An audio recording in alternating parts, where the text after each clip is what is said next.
Mohammed Ben Sulayem is almost certain to run unopposed in December's FIA presidential elections. TheRace.com have uncovered a quirk in the requirements for being able to step forward as a candidate that make it virtually impossible for anyone but Ben Sulayem to run, all but guaranteeing his re-election.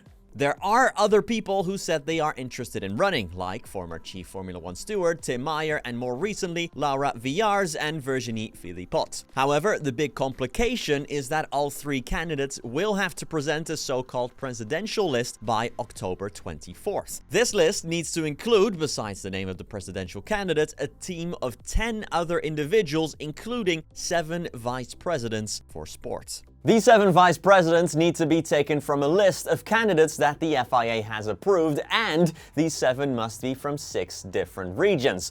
2 from Europe and 1 from North America, South America, Asia Pacific, Africa, and what is called MENA, so Middle East and North Africa.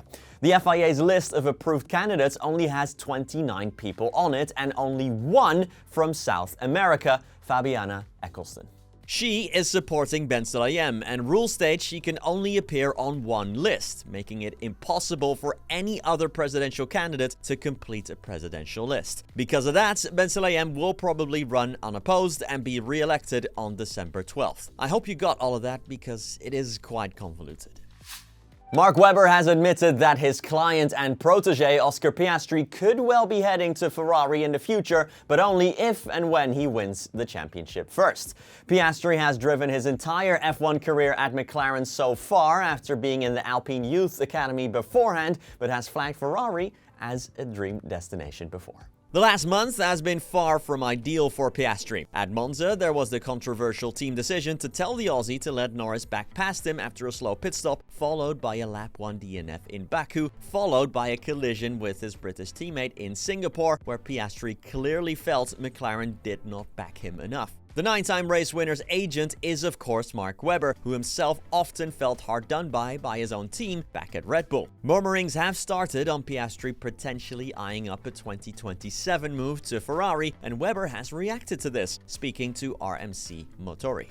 Quote, he must complete his development at McLaren, and even if Ferrari remains a potential point of arrival, he must achieve the final result of winning the title. In the meantime, it would be better if he improved his Italian.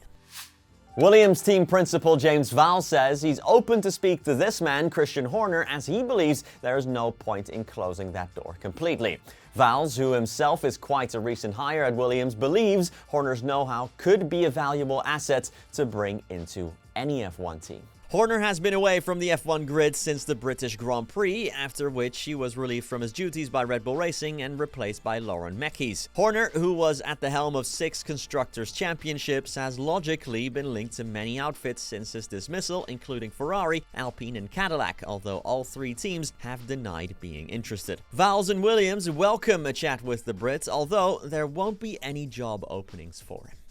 Quote, I think you should always welcome a conversation. There's no point closing the door. We're very happy with the structure that we have and it's working, so I don't see any reason to make any changes to that.